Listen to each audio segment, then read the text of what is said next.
Bismillahirrahmanirrahim. Alhamdulillahi rabbil alamin. Wassalatu wassalamu ala sayyidil mursalin wa ala alihi wa ashabihi ajma'in. Nawaitu ta'allum wa ta'lim wa tadhakkura wa tadhkir wa nafa wal intifa' wal ifadata wal istifadata wal hasanata tamassuki bi kitabillah sunnati rasulih sallallahu alaihi wa alihi wasallam wad dilalata 'ala al huda ibtigha'a mardati wa thawabi qurbi subhanahu wa ta'ala. Jadi hari ini insya-Allah kita sambung lagi qarah kitab Al-Muqaddimah Al-Hadramiyah, dan telah kita masuk pada fasal yang baru, iaitu faslun fi mashi 'alal khuffain, satu fasal yang membincangkan tentang menyapu khuf. Khuf ni ialah satu sarung kaki yang diperbuat daripada kulit. Itu pada asalnya. Sarung kaki yang diperbuat daripada kulit. Bukan stocking.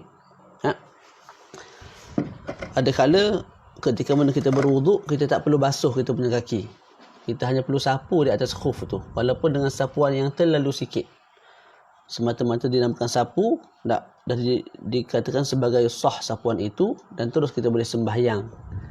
Kita basuh muka, basuh tangan, sapu kepala. Kaki sepatutnya kita basuh. Betul tak? Tapi ada waktu-waktu kalau kita pakai khuf, kita boleh sapu di atas khuf dan tak perlu basuh kaki.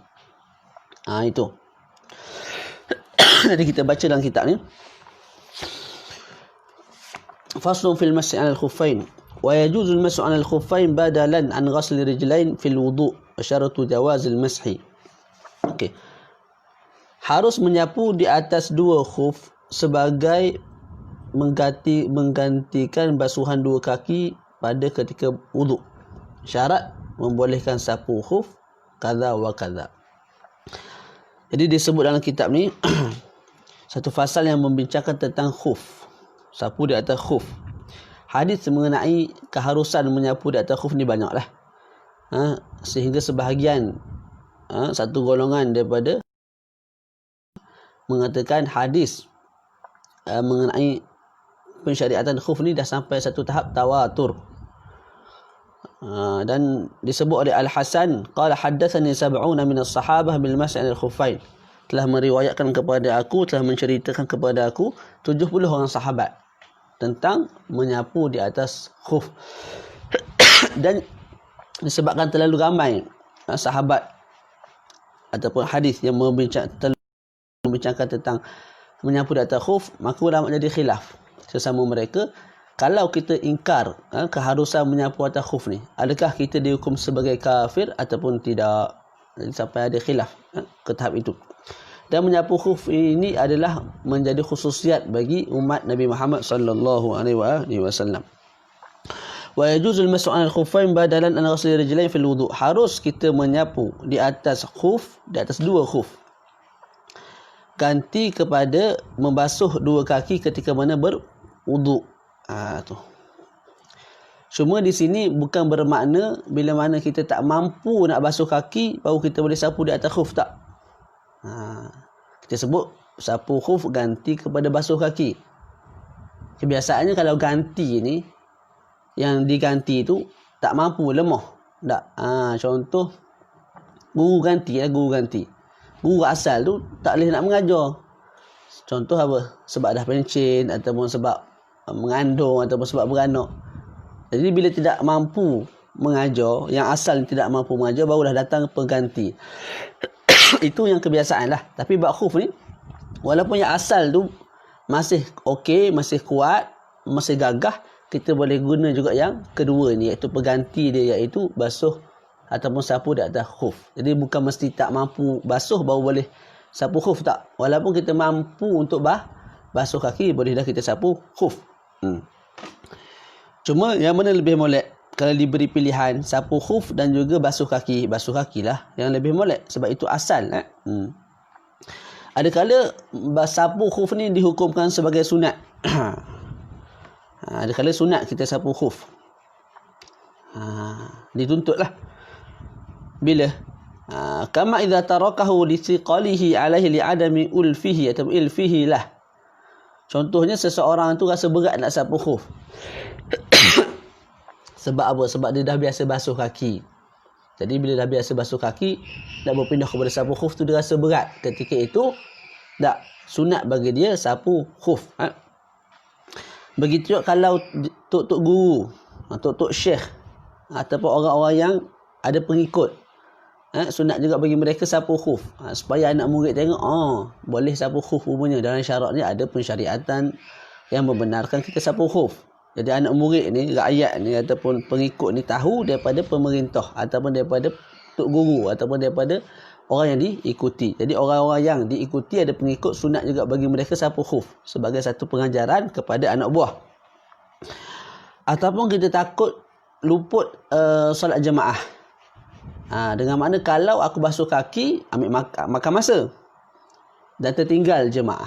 Tapi kalau aku sapu khuf, masa yang diambil terlalu sekejap dan sempat aku berjemaah dengan imam. Ketika itu sunat juga bagi seseorang itu menyapu khuf.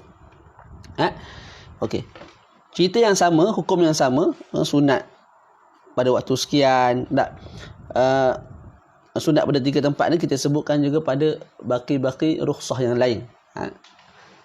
Sapu rukhsah yang lain kita sebut macam apa yang telah kita sebutlah. Ada kala sunat disebabkan apa yang telah kita sebut. Ada kala wajib kita menyapu khuf.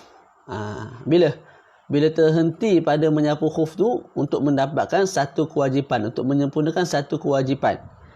Contoh wukuf di Arafah, wajib, rukun dalam rukun haji. Kalau dia tidak sapu khuf terlepas wukuf di Arafah, ketika itu wajib dia sapu khuf untuk kejar mendapatkan wukuf di Arafah. Ataupun untuk mendapatkan solat dalam waktu. Jadi dia bangun mungkin agak lambat, ataupun dia larut dengan benda-benda yang mengarut seperti politik. Malaysia.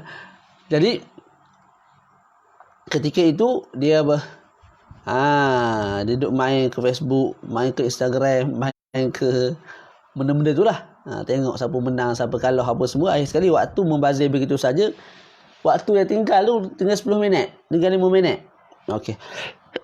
Kalau dia berwuduk dengan sempurna, dengan mana dia basuh kaki, menyebabkan menyebabkan ada satu juzuk daripada sembahyang dia tu di luar waktu. Tapi kalau dia sapu khuf, dia boleh sembahyang semua rakaat, contoh Zuhur 4 rakaat tu dalam waktu. Ketika itu wajib dia sapu khuf. Ataupun dengan sapu khuf ni boleh menyelamatkan orang. Dia berwuduk, ada orang lemah. Kalau dia berwuduk, basuh kaki, kawan tu mati dulu. Tapi kalau dia sapu khuf, sempat dia terjun dan selamatkan orang yang lemas itu. Ketika itu wajib dia sapu khuf, tak boleh basuh kaki. Jadi kita sebut tadi harus menyapu di atas 2 khuf. Bila kita sebut harus menyapu di atas 2 khuf, maka terkeluar daripadanya menyapu 1 khuf, basuh 1 kaki. Tak boleh. Kalau nak basuh dua-dua, nak sapu dua-dua. Kita basuh kaki satu lagi kita sapu di atas khuf, tak boleh. Dan kita sebut tadi harus membasuh atau harus menyapu ke atas 2 khuf ganti kepada wuduk. Ganti kepada wuduk. Jadi terkeluar daripada wuduk itu mandi wajib. Kalau kita berjunuk, keluar air mandi ataupun bersetubuh, kita mesti cabut khuf tu. Tak boleh kita sapu atas khuf.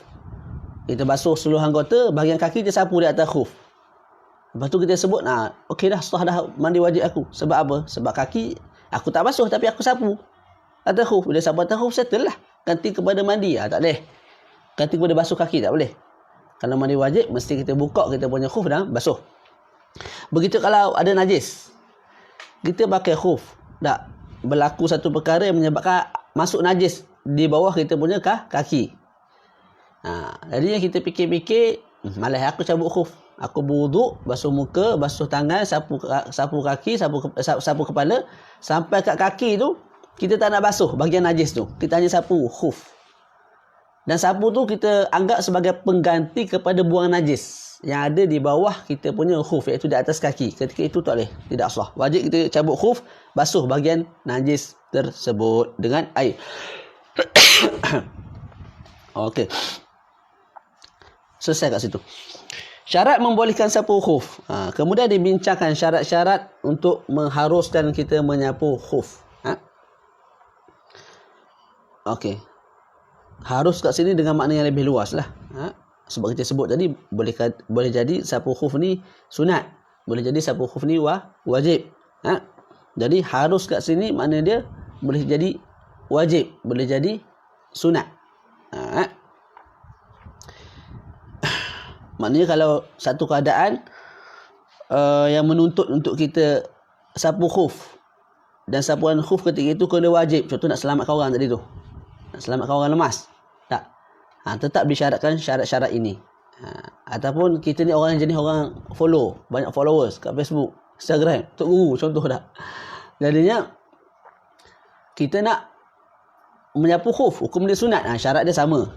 Jadi jangan faham syarat untuk harus sapu khuf makna ketika hukum harus sapu khuf, makna ketika sunat tidak disyaratkan ini, ketika wajib sapu khuf. Dah faham, itu fahaman yang salah. Jadi yang pertama, ayalbisahu ala taharatin kamilah. Okey. Itu yang pertama. Hendaklah ia memakainya selepas bersuci secara sempurna. Jadi syarat pertama untuk sapu khuf, hendaklah kita pakai khuf itu, sarung kaki yang dibuat daripada kulit itu, ataupun getah dan sebagainya, ialah selepas daripada kita bersuci dengan sempurna. Suci kat sini sama ada kita bersuci dengan wuduk, ataupun dengan mandi wajib, ataupun dengan tayamum. Tak, ikutlah. Dan bersuci pula mesti sempurna. Makna kita basuh muka, basuh tangan, sapu kepala, basuh kaki dah sempurna, baru kita pakai khuf.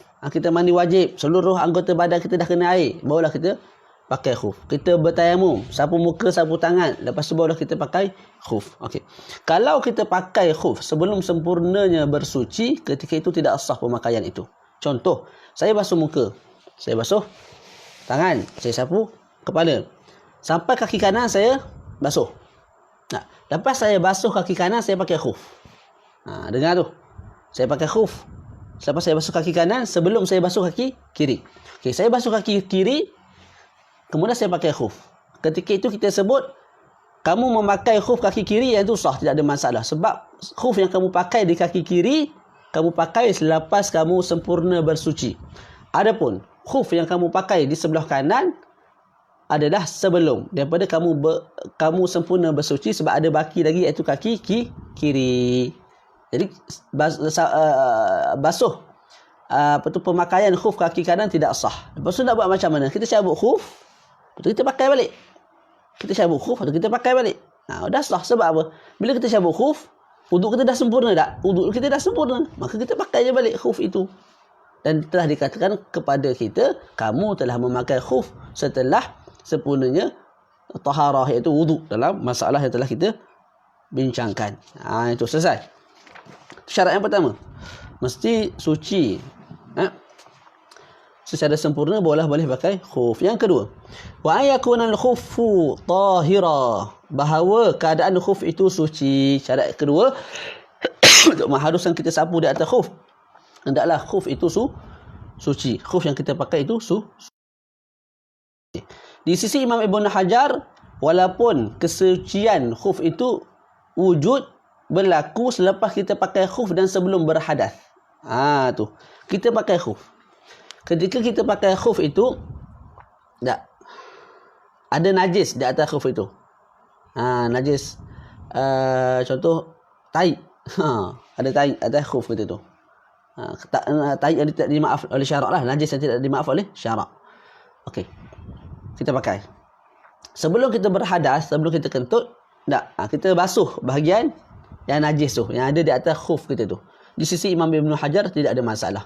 Khuf yang kamu pakai tu, walaupun asalnya ada najis di atas khuf, tapi bila kamu bersihkan najis itu, sebelum daripada kamu berhadas juga memadai. Itu. Jadi hendaklah khuf itu suci. Suci walaupun haram, tidak ada masalah. Contoh, kita curi khuf member, kena haram. Khuf tu milik orang lain, tapi suci tak? Dibuat daripada kulit lembu, kulit harimau yang telah disamak, maka tidak ada masalah, sah. Ataupun khuf dibuat daripada emas, daripada emas, maka haram pakai. Sebab kita sebut sebelum ni, bab awal ni, haram bagi lelaki dan perempuan memakai satu perkara ataupun menggunakan satu perkara yang dibuat daripada emas ataupun perak. Termasuk daripada perkara itu ialah kasut kaki, kasut lah, ataupun stokin. Jadi kita tak kedekan ada stokin daripada emas. Kawan tu beli. Tak. Ketika itu, dia boleh sapu juga di atas khuf yang dibuat daripada tak. Walaupun hukum pakai ialah haram. Okey. Jadi kita sebut mesti khuf itu suci. Terkeluar daripada suci ialah najisul ain. Najisul ain ni anjing dan babi. Jadi khuf kita dibuat daripada kulit anjing dan babi. Memang tidak sah sapu di atas khuf. Begitu juga najis yang tidak dimaaf oleh syarak. Kita pakai khuf, atas khuf kita tu ada tai lembu. Tak. Ketika itu tidak sah pemakaian khuf. Kecuali di sisi Ibnu Hajar dia sebut, kalau kamu bersihkan najis itu sebelum kamu berhadas, maka boleh kamu sapu di atas khuf itu. Dalam keadaan khuf itu dah suci daripada najis itulah. Tu. Adapun najis yang dimaaf, ada perbahasan sikitlah. Ada najis yang dimaaf, ada najis yang tidak dimaaf oleh syarak. Kalau najis tidak dimaaf oleh syarak, maka kita sebut tadi kita sapu di atas khuf tu. Kecuali apa yang disebut oleh Imam Ibnu Hajar tadilah. Okey. Adapun najis yang dimaaf. Contoh najis yang dimaaf, najis yang tak boleh dikenal pasti, tak boleh dilihat secara jelas oleh mata kasar. Contoh yang saya sok mau bagi ialah apa tadi? Lalat. Ada parking dekat tai lembu. Tai lembu tu panas lagi baru jatuh. Tak? Ada parking. Bila parking dekat tai lembu, kau pun melekat najis dekat dia punya kaki. Kawan tu mari dekat kita, dia pijak. Dia mari duduk dekat atas khuf kita. Khuf kita bernajis, tapi dimaaf oleh syarak najis tu. Ketika itu, nak sah sapuan khuf, ada cara dia. Apa? Kita sapu khuf tak, di tempat yang bukan ada najis. Mana ni khuf contoh? Tak. Ni najis kat sini. Kita sapu kat sini. Waktu tu sah. Tapi kalau sini najis yang dimaaf oleh syarak, kita sapu kat situ juga, waktu tu tidak sah. Selesai. Kemudian wa an yakuna berapa tadi? Qawiyan yumkinu mutaba'atul masyi alaihi lil musafiri fil hajati. Okey. Yang seterusnya syarat yang ketiga untuk sahnya kita sabu di atas khuf ialah wa an yakuna qawiyan yumkinu mutaba'atul masyi alaihi lil musafiri fil hajati. Okey, baca. Bahawa keadaan khuf itu kuat sehingga memungkinkan bagi seorang musafir berjalan dengannya bagi melakukan suatu urusan. Jadi syarat yang seterusnya, iaitu yang ketiga, hendaklah khuf yang kita pakai itu kuat. Macam mana nak tahu kuat? Kuat kat sini maksud dia, kalau kita pakai khuf itu. Tak. Khuf kita sebut mesti syarat dia kuat. Lepas tu kita bagi kepada dua. Pertama orang yang musafir, yang kedua orang yang mukim, orang yang tidak musafir. Kalau orang tu mukim, khuf itu nak dikatakan kuat, hendaklah mesti khuf tu kalau dipakai sehari semalam untuk buat kerja yang biasa dia buat sehari semalam, tanpa dia pakai selipar dia bawa khuf, maka khuf tu tidak rosak. Contoh dia ke pasar, tak, ke masjid, ke surau, ke rumah member bersembang, dia pakai khuf dalam keadaan tidak memakai kasut, tidak memakai selipar, khuf tu rosak tak? Kalau tidak rosak, maka dia anggap sebagai khuf tu kuat. Dan orang tanya, adakah mesti pakai betul? Tak semesti pakai betul. Kita tanya pakar pakar kulit lah. Khuf yang aku beli ni harga 350 ni. Kalau aku bawa berjalan sehari semalam lah, untuk menunaikan hajat harian aku ni, rosak tak? Kawan tu sebut tak rosak, boleh pakai lah. Bukan mana kita kena beli, lepas tu kita kena pakai sehari. Tak buat hajat harian kita. Kalau tak rosak, baru boleh pakai. Kalau rosak tak boleh pakai. Tak. Bukan mesti kena pakai betul. Kita tanya sahaja ahlul khibrah. Okey. Kalau orang yang musafir, hendaklah uji kaji ke atas khuf tu berlaku 3 hari 3 malam. Jadi saya musafir. Tak, biasa orang musafir ni adalah hajat dia turun, rehat, NNR, nak sembahyang, makan, minum. Okey. Dalam 3 hari musafir tu, kalau dia pakai khuf, tanpa pakai kasut, tanpa pakai selipar, khuf tu rosak ke tak? Kalau tidak rosak khuf tu, maka khuf tu dikatakan sebagai kuat. Khuf yang lagu mana? Biasanya khuf yang mahal lah. Kalau khuf main RM10, aduh tak boleh. Jadi mesti khuf. Jadi ikut pendapat mazhab Imam Syafi'i, stokin tak boleh lah. Sebab stokin tak kuat, kita pakai rosak. Okey. Selesai kat situ. Jadi itu makna kuat. Khuf itu kuat. Okey. Yang seterusnya. Mana tadi? Ianya menutup di seluruh wa ayakuna satiran li mahallil ghusli. Hendaklah khuf itu menutup keseluruhan tempat basuhan. Yang wajib kita basuh ketika mana kita nak basuh kaki, ketika mana berwuduk. Jadi yang hendaklah ianya menutup di seluruh tempat basuhan tetapi tidak wajib dari bahagian atas. Okey. Jadi syarat yang keempat, hendaklah khuf itu menutup bahagian yang wajib kita basuh ketika mana kita berwuduk, iaitu kaki dan sehingga ke buku lali dan atas sikitlah. Tak? Itu. Okey. Satiran li mahall ghusli la min a'la. Wajib tutup itu pula ialah daripada bawah dan keliling. Daripada bawah khuf dan juga keliling khuf. Daripada atas tidak disyaratkan menutup menutup kaki, menutup bahagian yang wajib kita basuh ketika mana berwuduk. Dengan mana kalau saya pakai khuf, tengok daripada bawah tak nampak kaki, tak nampak kulit kaki. Tengok daripada tepi tak nampak kulit kaki. Tapi tengok daripada atas, tak, mungkin atas tu luas sikit, kita nampak kita punya kaki.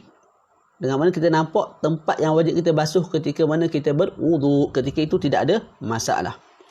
Dimaafkanlah. Okey, sebab apa? Sebab khuf ni dipakai daripada bawah. Mana kita pakai daripada paha khuf, kita pakai daripada bawah. Bila dipakai daripada bawah, maka iktibar untuk menutup khuf tu, kita menutup bahagian tu, kita ambil iktibar dengan menutup daripada bawah dan keliling. Berbeza kalau aurat. Aurat kita pakai baju daripada atas. Jadi mesti aurat kita tutup daripada pandangan atas dan juga keliling. Dengan makna kalau bawah orang nampak aurat kita, sembahyang kita kekal sah. Contoh kita sembahyang di atas cermin. Ini umur orang kaya lah. Orang kaya bodoh kita panggil tak.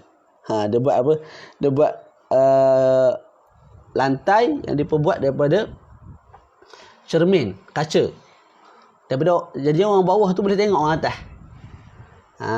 Jadi orang tu sembahyang, contoh Zaid sembahyang dalam keadaan pakai kain pelekat dan tak pakai underwear ataupun spender. Tak. Jadi orang bawah tu tengok, nampak apa tu kemaluan Zaid sembahyang tu. Tak tintong lagu tu. Faham tak? Ketika itu sembahyang Zaid sah. Sebab tidak wajib menutup aurat daripada arah bawah. Cuma si tengok tu berdosa tak? Tu berdosa cerita lain. Kita nak bincang sah tak sah. Yang tengok tu confirm berdosa lah. Lepas tu adab cerita lain pula. Adabnya yang moleknya kalau kita sembahyang pakailah seluar. Supaya orang tak nampak kita punya aurat tu. Contoh kita sujud tak? Daripada belakang kita kadang-kadang nampak sampai ke peha orang sembahyang. Peha orang sedang sembahyang. Ketika tu sah. Sebab itu daripada arah bawah. Sebab kita ambil asal berdiri lagu ni. Kan pelekat daripada bawah. Jadi walaupun dia sujud, dianggap sebagai tepi tak? Kita ambil hukum asal iaitu itu ialah arah bawah. Jadi tidak ada masalah walaupun kelihatan aurat. Itu sudut hukum sah tak sah. Tapi sudah ada moleknya pakai apa? Pakai seluar lah. Dalam pakai jubah pakai seluar, pakai kain pelekat pakai seluar. Tapi kadang-kadang saya pun lupa. Tu. Selesai. Seterusnya, wa an yakuna mani'an nufudhal ma' min ghairil kharzi. Mani'an nufudhal ma'. Nufudha tu jadi maf'ul bihi limani'an. Okey. Jadi seterusnya dapat mengelakkan dari ditembusi air selain dari tempat jahitan. Syarat seterusnya hendaklah khuf yang kita pakai tu dapat menghalang air daripada masuk ke bahagian kaki. Dengan cara kita jirus. Jadi kita ambil air, kita jirus kaki kita yang dah kita pakai khuf tu. Kalau air yang kita jirus tu boleh masuk ke dalam kaki, ketika itu khuf tu tidak sah untuk disapu. Kena beli, kena buat khuf baru. Okey. Jadi hendaklah khuf tu menghalang daripada sampainya air ke dalam kaki. Bila mana air tu kita jirus. Min ghairil kharzi. Kecualilah kalau masuk air itu di bahagian jahitan. Kita pakai khuf. Khuf ni biasa ada jahit. Tak? Biasa ada jahit. Ataupun zip. Tak? Okay. Kalau kita sembah air, confirm air akan masuk ikut zip tu. Ataupun ikut jahitan tu. Bila masuk ikut jahitan, akan kena kaki kita. Tak? Ketika itu tidak ada masalah lah. Itu dimaaf, tidak ada masalah. Tapi bahagian-bahagian lain yang tidak berjahit, yang tidak ada zip, mesti air tak sampai ke bawah. Kalau kita jirus air daripada atas, kalau sampai ketika itu, khuf itu tidak sah untuk dikatakan khuf syar'an. Walaupun boleh jadi dikatakan khuf lughatan. Okey, seterusnya. Sikit lagi.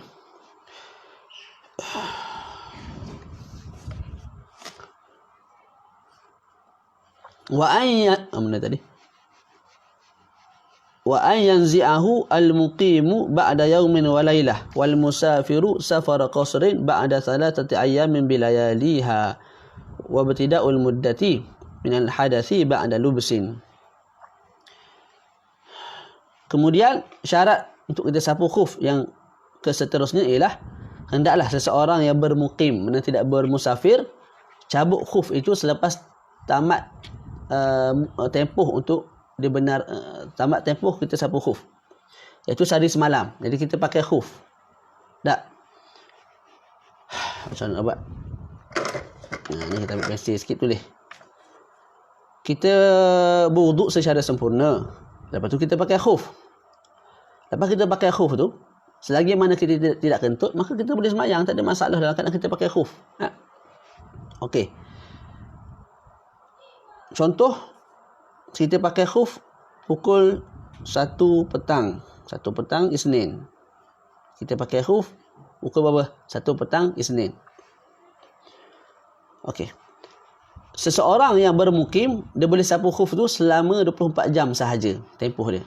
Dan tempoh itu bukan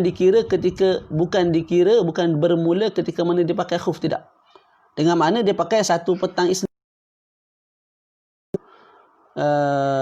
Dia dibenarkan sapu sehingga 1 petang Selasa saja, tak? Tidak. Kefahaman tu salah. Malah kefahaman yang benar ialah dia pakai khuf 1 petang Isnin. Tak. Dia berhadas ketika 3 petang hari Isnin tu.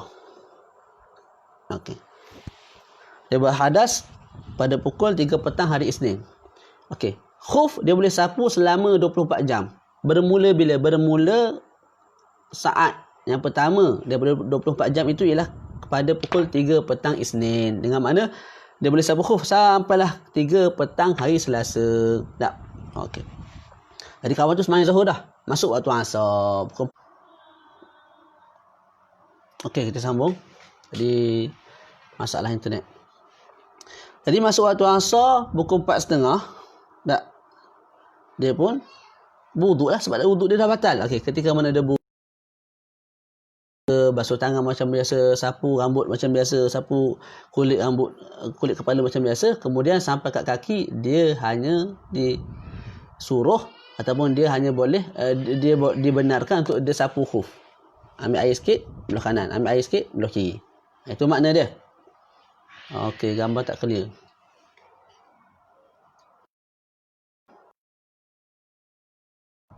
Ni set baru pula putih ni. Aduh. Okey, terus. Jadi itu sembahyang Asar. Waktu maghrib, nak masuk maghrib kena sembahyang pula. Kena wuduk dulu sebelum. Dia wuduk. Wuduk macam mana? Basuh muka macam biasa, basuh tangan macam biasa, sapu kepala macam biasa, bahagian kaki pun sapu, tak perlu basuh. Dia dibenarkan buat lagu tu solat Isyak, solat subuh, lepas tu solat Zuhur sampailah pukul 3 petang. Sampai pukul 3 petang tu dia tak boleh sapu di atas khuf. Kena cabut dulu khuf tu. Lepas tu kena buat syarat-syarat yang kita sebut. Allah SWT.